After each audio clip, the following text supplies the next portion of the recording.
Sarah Kaywood. Mama reminds me of a legit science trip. And Steve Johnston language lecture. Then it reminded me of wolves to join his arms. Could get every CD in my native town. The trail of death make me feel sad.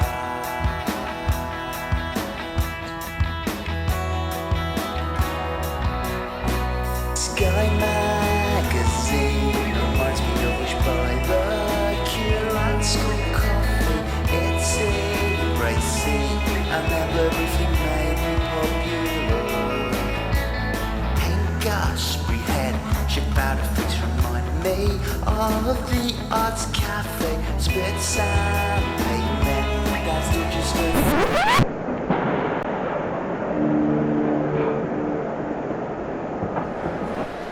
So, how are you finding your first Comic-Con? It's full of very interesting people, that's for certain. Mental.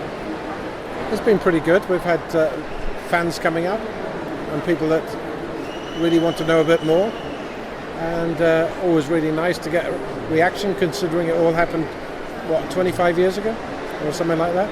Yeah, no, it's great. It's great when they come up and they enthuse about it, and also now it's generational because there's what seems to appear to be happening is the parent has introduced it to the child. So and they're just as enthusiastic, which is mental really, because it's it was made 25 years ago about with the same language of television 25 years ago, which is not of the language today. So it's great that they still get something out of it, and it's really surprising that it's also we've discovered. It's really surprising that people get a kick out of it, even though it's on a DVD, because the original conceit was that it was live TV, appearing to be live TV. Well, obviously that's not the case if you get it out of a box and put it on as a DVD. So it's still working. So that's really satisfying as filmmakers to think that it's still got something. I don't think we ever expected that anyone quite as obsessed as you would want to make a film about it. Julian, Comic-Con, how are you finding it? I'm so hot. Warm and crowded. Hot and busy, but not as hot and busy as I was led to believe. I was hoping for fatalities here, but sadly it looks as if I'm going to be disappointed. Okay. Because it was when I used to live with Capsy that we watched it one Halloween for the first time, and I'd never seen it before. Had vaguely heard about it, but had never seen it before, and did the thing that I think probably most people do of thinking, oh, this is it's quite. It's quite light and, sort of a little bit cheesy and, oh, isn't this a little bit silly? And, oh my God, what did I just see? Who the hell are you? What are you doing here? I'm Alex. I'm someone who you've met. I never saw it when it went out. It was one of those things that I was sort of aware of from documentaries and things, like that Channel 4 programme, The Scariest Thing. And because I do stuff for the Red Dwarf fan club, I knew about it through Craig. I watched it once. I was shown it by a friend about a decade ago, who said, watch this, refused to tell me anything about it, and then spent the rest of my first viewing giggling incessantly. And then there was a running joke for the rest of the year that I lived in that house that I was terrified of going to sleep because of pipes. So I suffered for it. I think it's probably that point midway where it goes from just being a standard sort of, what would years later be that sort of most haunted fair, and it suddenly clicks. And that sudden shift, that's really great. That style of, playing with genres of television that you don't think of as being fictional or that will play tricks on you, and then pulling the rug out from underneath you. That is something that I think we've seen happen in the years since Ghostwatch, and the fact that I don't think any of them necessarily had the same impact that Ghostwatch did, but I enjoy TV and entertainment that pulls the rug out from underneath me and that makes me question what I'm actually watching. Yeah, I mean, anything in that sort of Most Haunted vein or any of the sort of American ghost hunting shows, they're all very much in that style. And quite often, Ghostwatch sort of flags up some of the problems those programs have quite well. It sort of predicts it quite well years in advance. It manages to satirise a large number of things before they were done. Yes. It's very odd seeing so much stuff now and thinking, yeah, if Ghostwatch was shown now, everyone would think it was taking the piss out of this. I think it was all set up, wasn't it? It was an investigation into poltergeist activity, I think. Ghostwatch. Oh yes, it says here, hoax unravelled. There was some sort of hoax going on. I didn't actually see the thing.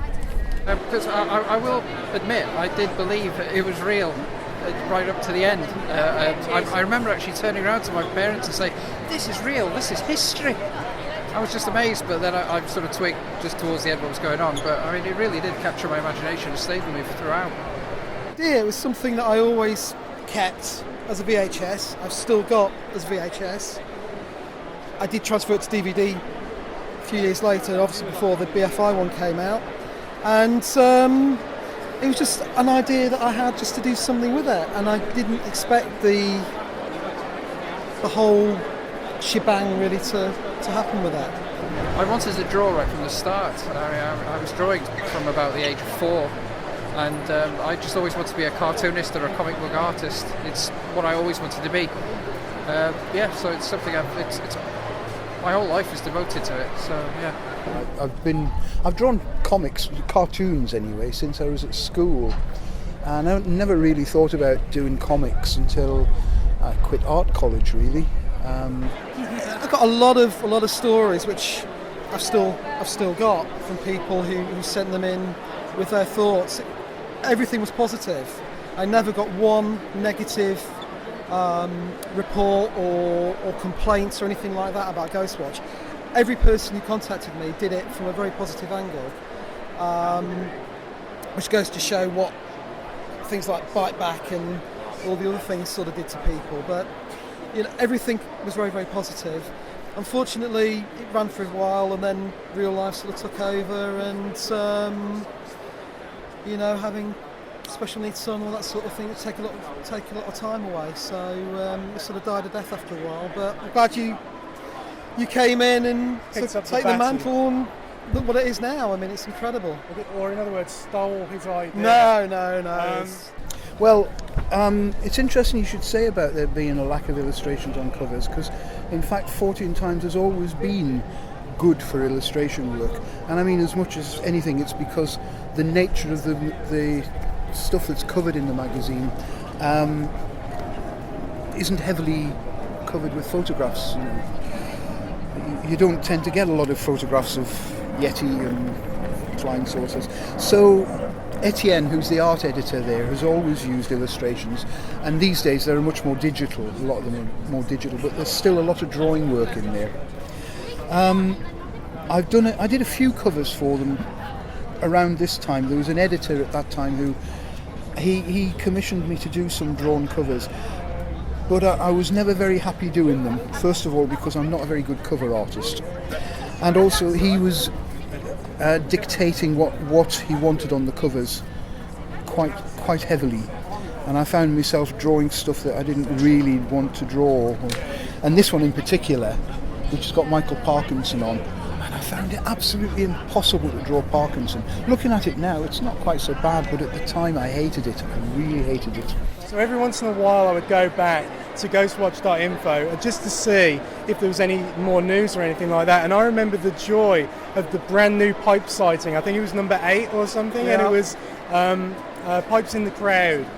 When Craig's walking past, and that was the kind of website that ghostwatch.info was. It was like this repository of information, and very much inspired me to kickstart this behind the curtain thing. I just thought, we need a replacement for ghostwatch.info. Maybe I could do that.